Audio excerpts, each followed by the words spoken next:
aqui com mais um Papo Suprem, um programa da TV Suprem, veículo de comunicação da União Planetária, pioneira em comunicação positiva no Brasil. Aqui a comunicação é sempre elevada. Vibrações elevadas transformam o mundo. E o Papo Suprem de hoje é com Charles Boeira. Muito bem-vindo, Charles. Obrigado pelo convite. O Charles Boeira é professor, escritor, estudante de Ciências da Religião, gerente da Editora Teosófica, conselheiro nacional da Sociedade Teosófica no Brasil e publicou na revista Sofia da Editora Teosófica um artigo, O Simbolismo dos Super-Heróis, que é exatamente o tema que vamos trazer hoje aqui para vocês. Charles, o que deu no seu consciente, no seu inconsciente, para você buscar esse tema tão interessante? Bom, esse é um tema, né, que ele me instiga bastante e eu comecei a perceber ele, assim, aos poucos, né? Então, ele une, na verdade, dois assuntos que eu gosto bastante, que são cultura pop e mitologias, né? Mitologias, estudo de religião, então que é um campo de estudo que eu me interesso bastante desde sempre, né? Espiritualidade, a psicologia da religião também, né? Autores como Joseph Campbell, como Jung, como Otto Rank. E, por outro lado, eu gosto bastante de cultura pop, né? Então, eu gosto muito de música, de cinema, de história em quadrinhos, de videogame, né? Então, eu consumo muito esse tipo de conteúdo. E eu comecei a perceber, quase sem querer, que haviam coisas muito semelhantes, né? Então, poxa, isso aqui, né, me lembra aquele outro tema. E investigando sobre o assunto, eu comecei a perceber que não era coincidência, né? Então, que os grandes autores, escritores, quadrinistas, roteiristas de cinema, eles buscavam, sim, nos mitos, referências, inspirações, e muitas vezes, nem só isso, né?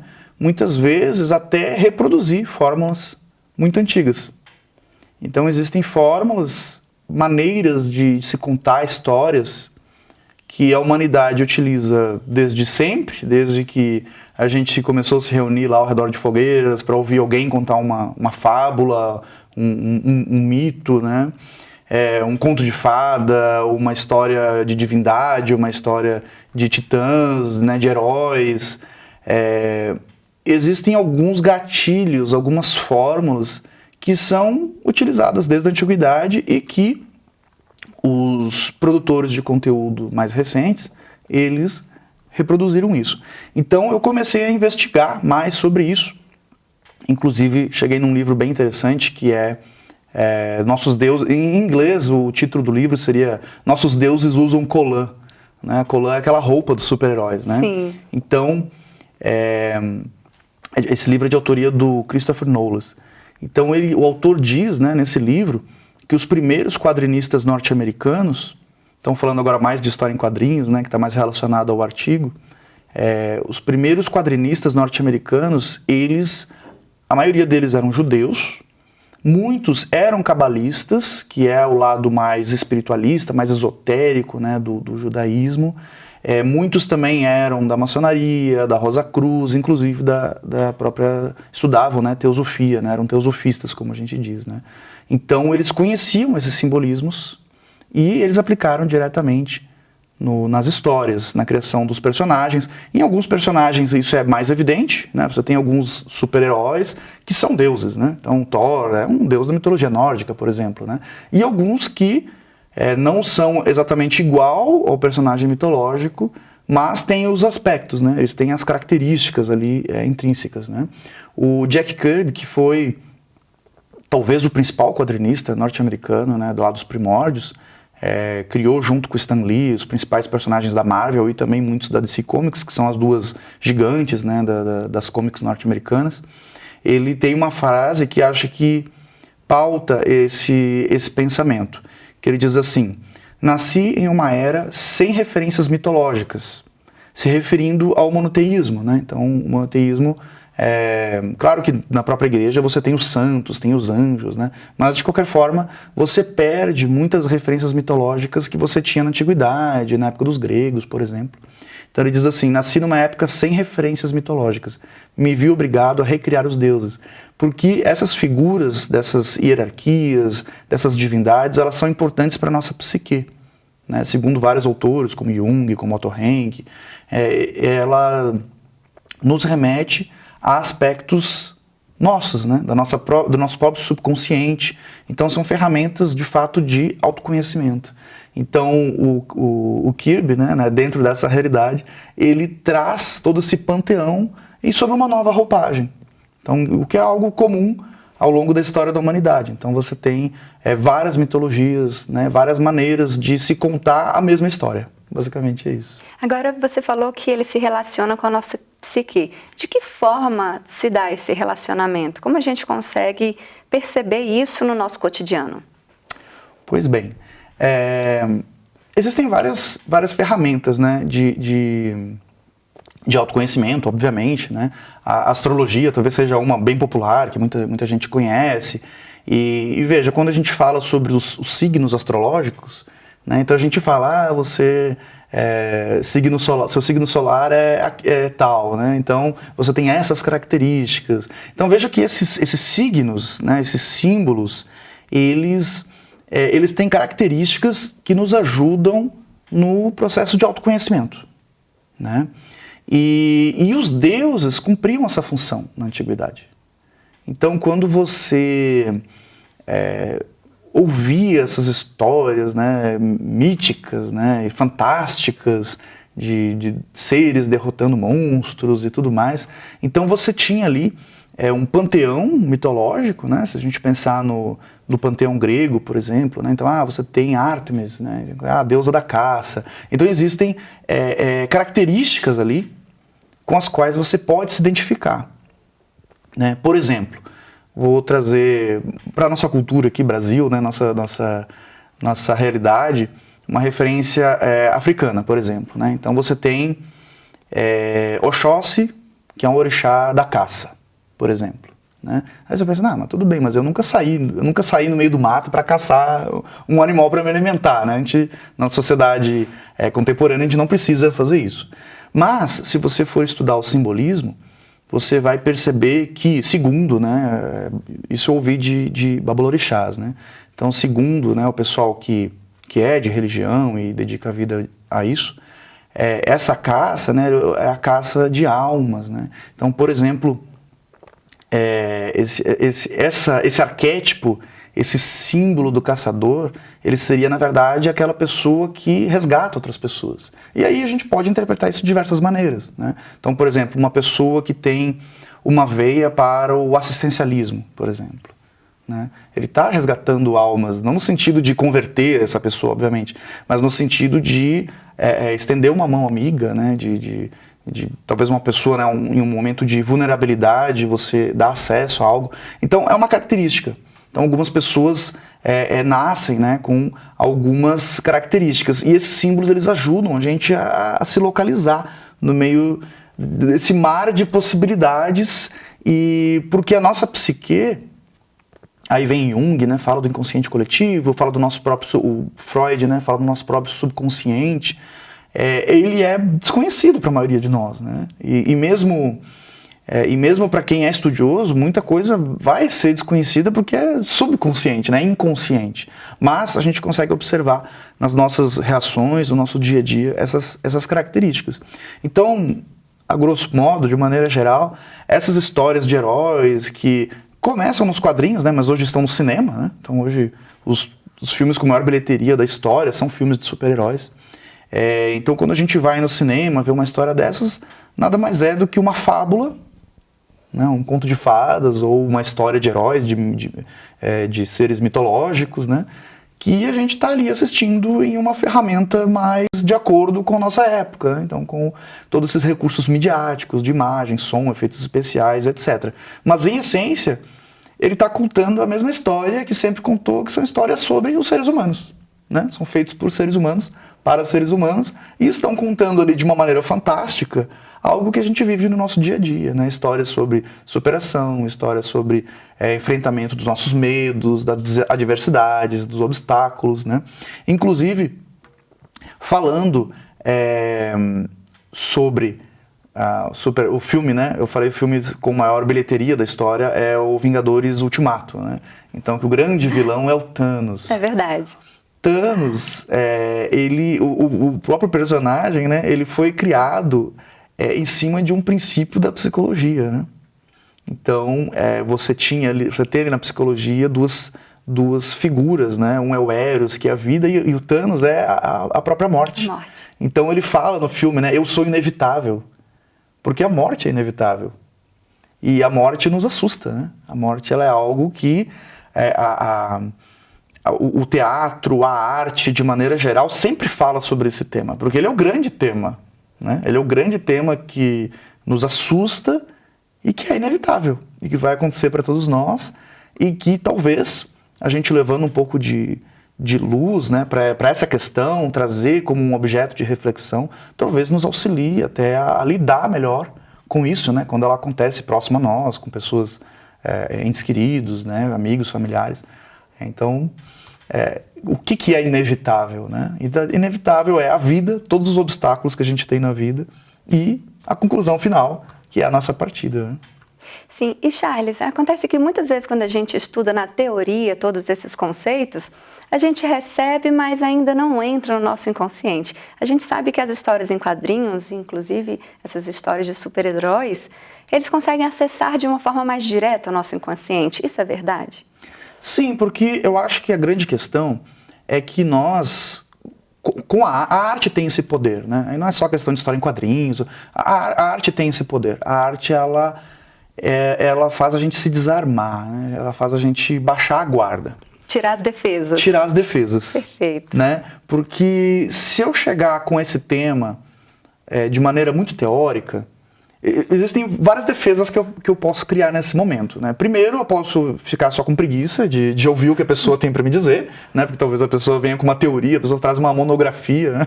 Traz um monólogo ali de 2 horas que ela vai falar e talvez eu não esteja interessado. Né? Outras defesas, talvez a linguagem que a pessoa traga vá contra minhas convicções, minhas crenças religiosas, né? Então daqui a pouco a pessoa traz de uma mitologia que eu não estou muito familiarizado ou não tenho grande simpatia, então eu já me defendo, né? E a arte, ela tem esse poder, porque naquele momento ali a gente não está exatamente racionalizando, né? A gente deixa fluir. Então, quando a gente vai no filme, vai no cinema assistir um filme, vai por exemplo, abertura. Você vai aberto a receber, né, o que vai acontecer ali, e geralmente tem algo a mais por trás do que o óbvio, né? Às vezes eu vou captar isso de maneira consciente e às vezes não, de maneira mais inconsciente, mas vai alimentando o meu subconsciente, né? Vai ficando ali e vai me dando subsídio para talvez depois ter reações mais harmoniosas, né? Menos violentas, menos nesse sentido. Charles, o assunto está interessantíssimo, eu quero saber muito mais, eu tenho certeza que o público está adorando, mas eu vou pedir uma licencinha porque a gente vai para um breve intervalo aqui no nosso Papo Suprem e a gente volta já.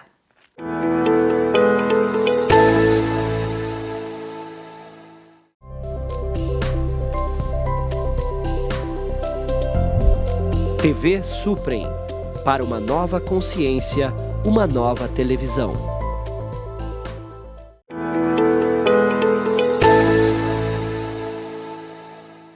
Estamos de volta com o nosso segundo bloco do Papo Suprem, um programa da TV Suprem.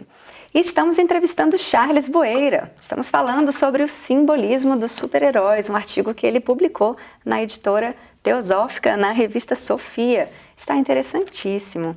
E ele estava falando sobre essa simbologia toda e o acesso ao inconsciente. Você pode trazer exemplos? Aqui nesse seu artigo você fala do Hulk, por exemplo. Pode explicar um pouquinho para a gente? Claro, sim. Pois é, então você tem o Christopher Knowles, nesse livro que eu mencionei no primeiro bloco, ele traz algumas categorias, né? Categorias de heróis, assim, por exemplo. Então você tem heróis que são deuses ou semideuses, né? Que são muito semelhantes a figuras solares, digamos, né? Então, ele cita ali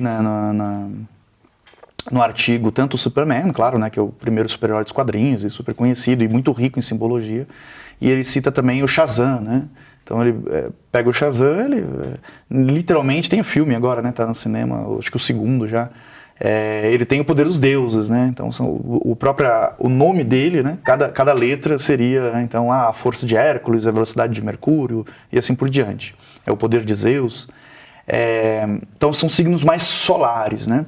E existem outros heróis que representam outros aspectos da nossa psique, né? O Hulk, ele, desde a primeira vez que eu vi, assim, eu achei ele uma figura muito semelhante, e isso não é por acaso, é nitidamente inspirado no clássico, né? O Médico e o Monstro. Então você tem no Médico e o Monstro o Dr. Hyde, né? Que é justamente o monstro que habita o médico, né? Então o médico, ele é alguém genial, alguém adaptado à nossa vida civilizada, mas ele tem um monstro escondido dentro dele, que através ali de uma fórmula, alguma coisa, os quadrinhos brincam com isso, né? Ou uma fórmula, alguma coisa, você ativa aquele gatilho. E todos nós temos gatilhos, né? Então o Hulk, o gatilho dele é a raiva.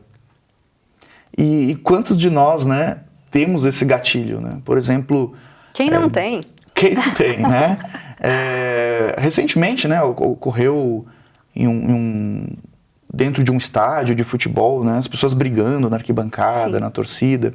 Então, todos nós temos gatilhos, né? Todos nós temos algo que nos tira do nosso centro. Acho que isso é algo importante para a gente refletir, né? Quais são os nossos gatilhos? Né? O que será que me tira do meu centro?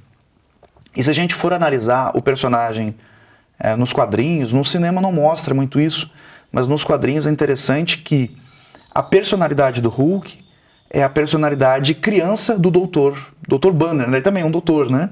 Então ele é uma pessoa muito inteligente, com diplomas, né? Estudada, com escolarização, porém ele tem esse monstro dentro dele. E esse monstro dele, ele é a personalidade criança dele, criança mal resolvida. Né? Quantos nós, quando a gente vai para terapia, né, o terapeuta diz isso, né? Então que a gente começa, conte-me sobre sua infância. Nossa criança interior. Nossa criança interior, mas aquela criança mal resolvida, né? Os traumas. Porque todos nós temos esse lado, né, e a gente tem que conservar ele, né, essa criança interna, mas às vezes tem questões ali mal resolvidas e essa criança, ela traz ali birras, né, coisas mal resolvidas. Então, a história ali do Dr. Banner é que ele sofreu maus tratos na infância e trouxe aquele bloqueio ali, né? E quando ele manifesta com grande poder aquela personalidade ali, ele até fala de maneira monossilábica, né? Então, Hulk esmaga. Então, é uma criança num corpo grande com poder altamente destrutivo. E nós, quando adultos, somos isso, né? Porque não existe não existe animal mais perigoso no planeta Terra do que o ser humano. Né? Nós temos poder de vida e de morte, literalmente. De bem e de mal. De bem e de mal, né? Então, tanto sobre outros seres humanos, quanto sobre os animais, né? A natureza, né? Nós somos o semideus desse planeta. Nós temos poder de salvar vidas, de cultivar a vida, de proteger a vida, ou, infelizmente, né? Temos também o poder de prejudicar outras vidas, inclusive nós mesmos, né? Então, que começa em nós, na verdade. Começa em nós, e isso a gente pode trazer, para não falar de algo grandioso, né? Falar para nossa vida doméstica, né? Então, ali dentro do nosso lar, então como que a gente é com nossos filhos, como que nós somos com nossos pais, como que nós somos com a pessoa que está vivendo conosco, né? Eu tenho um outro artigo que eu publiquei na Sofia também, acho que é Sofia número 90.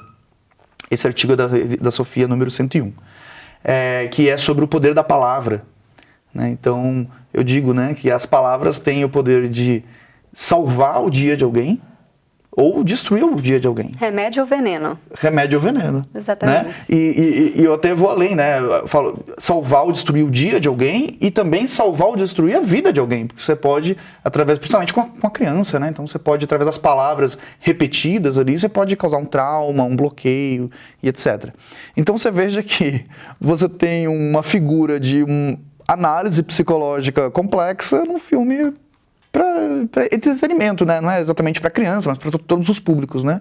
Que você assiste ali, talvez lá no fundo você fique assim, ué, será que eu tenho um pouco disso na minha personalidade? Então, é exatamente isso. Quando a gente vai assistir um filme, uma história em quadrinho, a gente tem que se manter mesmo presente e ficar analisando aquela situação com a nossa vida cotidiana, né? A nossa vida diária, com a nossa psique. A gente tem que realmente nos questionar o tempo inteiro.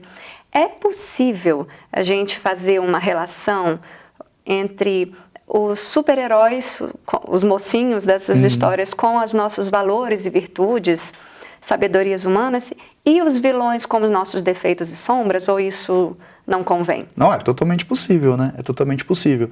Inclusive, se a gente for pensar na obra mística oriental mais conhecida no Ocidente, que é a Bhagavad Gita, né? Então todo mundo, ao menos, já ouviu falar, né, do Bhagavad Gita, sim, né? É sim. super conhecido, inspirou Raul Seixas com a música Gita e tudo mais. E qual é a história do Bhagavad Gita? Narra uma guerra. Na batalha. Né? Uma batalha, um campo de batalha. Então, será que é tão diferente assim do que a gente está vendo nos cinemas? Né? Aquela grande luta épica lá no final de Vingadores Ultimato, né? Que tem um grupo de um lado, um grupo do outro. Aquilo ali pode ser muito a batalha do Bhagavad Gita, né? Quando os Pandavas, né, estão ali para o combate. E justamente isso. As análises que eu recebi, né, do Bhagavad Gita, quando me ensinaram, né, a estudar o Bhagavad Gita, você começa a analisar isso como uma ferramenta de psicologia mesmo, de autoconhecimento. Né? Então, talvez essa batalha que esteja sendo narrada ali seja justamente uma batalha interna. Uma batalha entre as minhas virtudes, as minhas possibilidades como ser nesse mundo, né? Possibilidades de realizar algo benéfico para os outros, né? E ao mesmo tempo os meus ruídos. Eu gosto de usar muito essa palavra, né? Em vez de defeitos, eu gosto de usar essa palavra ruídos. Ruídos internos. Ruídos internos, que são coisas mal resolvidas, né? São coisas que a gente pode jogar luz sobre elas. Ajusta. Pode trabalhar elas, né? Terapia é super importante para isso. E existem, né, diversas ferramentas. Então, é possível mudar. Eu acredito nisso, né? Que é possível mudar, mas que a gente tem que dedicar, a gente tem que criar um espaço na nossa agenda, no nosso dia a dia, no nosso coração, uma abertura, né? Tem que se desarmar para poder trabalhar sobre isso. Algo que eu faço muito, mas claro, cada pessoa vai se relacionar de uma maneira, mas está relacionado, inclusive, a um dos possíveis significados e origens da palavra religião, né? Existem várias possibilidades, né, para o significado dessa palavra, a pessoa fala em religare, mas uma que eu gosto muito é reler. Né? Então, religião tem muito esse sentido de você repetir uma oração, você revisa uma história. Né? Quando você pega uma obra mística, quando você pega o Bhagavad Gita, por exemplo, né? Muitas pessoas, inclusive eu, já leram várias vezes esse livro e outros livros, né? A pessoa lê o Evangelho, a Bíblia. A pessoa provavelmente vai ler várias vezes e ouvir falar daquela história várias vezes. Então, está relacionado, né, à questão de religião. Eu, por exemplo, eu gosto de filmes que me chamam a atenção, eu gosto de assistir várias vezes para poder ficar... A primeira vez você assiste para se divertir, né? Na segunda também você está se divertindo, mas você fica um pouquinho mais... Consciente, atento. Mais atentos. Tinha um detalhe aqui que eu não percebi, né? E talvez aquilo... Talvez não, com certeza, são elementos sobre a vida humana. Sempre, todas as histórias, todas as fábulas, elas estão falando sobre a vida humana e os desafios que são inerentes a ela. Agora a gente vê uma evolução do mundo, um desenvolvimento do mundo de alguma forma. Você acha que essas histórias em quadrinho estão acompanhando também a realidade? Como é que elas refletem? E o papel dos criadores dessas histórias, por exemplo, o filme Avatar, que é tão atual e traz essa consciência para o meio ambiente? Não, com certeza. E quem acompanha, né, a história em quadrinhos desde o início, sim, e desde o início, claro que não, né, porque eu não tinha nem nascido quando começou, mas digo assim, já leu, né, histórias mais antigas, de todas as épocas, né, leu a era o que eles chamam, né, Era de Ouro dos super-heróis, Era de Prata, Era de Bronze, então você nota, assim, uma maturidade, né, porque as histórias no início, elas eram muito, muito, muito infantis, assim, eram muito bobas, assim, tipo, se você lê hoje, assim, nossa, mas que coisa boba mesmo, assim, tipo, bem infantil. A gente nota, né, uma evolução de vários temas. Então, por exemplo, temas como inclusão, A gente nota até na própria diferença de vestimenta das super-heroínas, né? Então, você pega algumas épocas ali, era bem sexualizado a questão das vestimentas, né? Hoje você olha super-heroínas nos quadrinhos, elas usam roupa. Mais vestidas. Usam roupa, essas quase não usavam, quase não utilizavam, né? E você vê super-heróis de todas as etnias, de todas as culturas. Então, começa a refletir o que, na verdade, são debates que estão aí pertinentes, né, na sociedade nos tempos atuais. E Charles, a gente infelizmente está terminando o nosso Papo Supra, a gente só tem um minutinho. Você pode nos inspirar com alguma história, algum super-herói para a gente conseguir despertar o nosso olhar para isso, despertar a nossa consciência para uma elevação? Sim. Pensando em matéria filosófica, assim, análise filosófica, cada um tem seus super-heróis favoritos, obviamente, né? Mas eu acredito que o mais rico em simbologia seja o Superman, né?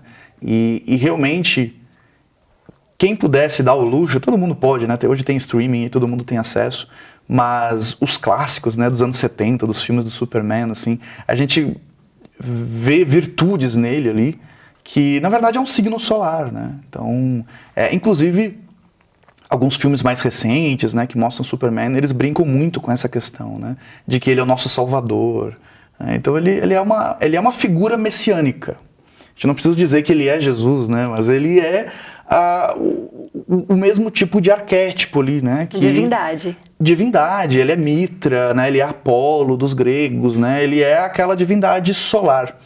E tem um filme, eu acho que é de 2005, é um dos filmes menos populares do Superman, mas que eu acho muito legal, uma fala da Lois Lane, né, que é Superman no Retorno, que alguém questiona alguma coisa sobre ele e ela diz assim, ele nunca mente, né? Então ali você nota que tá falando, né, nos quadrinhos eles chamam ele de o escoteiro, né, o grande escoteiro azul, né, por isso, né, porque representa algo de muita virtude, ele nunca mente, né, e o quanto a mentira ela é corrosiva, né, na nossa sociedade, né, a gente vive na época aí das fake news, né, então a gente sabe os danos que isso causa no coletivo e também os danos que isso pode causar no campo individual mesmo, né? Então, o quanto a mentira é corrosiva, e não só a mentira quando a gente conta, né, algo inverídico, né, para outra pessoa, mas quando nós mentimos para nós mesmos. Então, quando eu minto sobre o que realmente eu quero para mim, sobre o que realmente me faz bem, sobre os meus limites, né? Então eu acredito que eu tenho que superar todos os limites, porque a gente pode mudar de ideia, a gente pode parar, a gente pode se acalmar, né? Então eu acho que a grande ferramenta é o autoconhecimento. Então quando a gente começa a se perceber, a gente começa a se afinar e viver de maneira mais harmônica, tanto com o mundo externo quanto com o nosso mundo interno. Mas para isso a gente precisa de sinceridade com nós mesmos, né? A gente precisa abaixar a guarda e se observar e aceitar o que a gente vai enxergar. É porque, de fato, nós somos seres espirituais vivendo a experiência humana, e você fala muito bem aqui do Superman como uma divindade se disfarçando de um homem, né? Com certeza. Exatamente. Com certeza. Charles, muito obrigada pela sua presença, por todas as informações lindas que você nos trouxe. Obrigada. Gratidão. Finalizamos nosso Papo Supra e, infelizmente, eu gostaria de conversar muito mais com essa pessoa linda. Acompanhe nossas redes sociais, estamos no canal 2 da NET TV e no YouTube.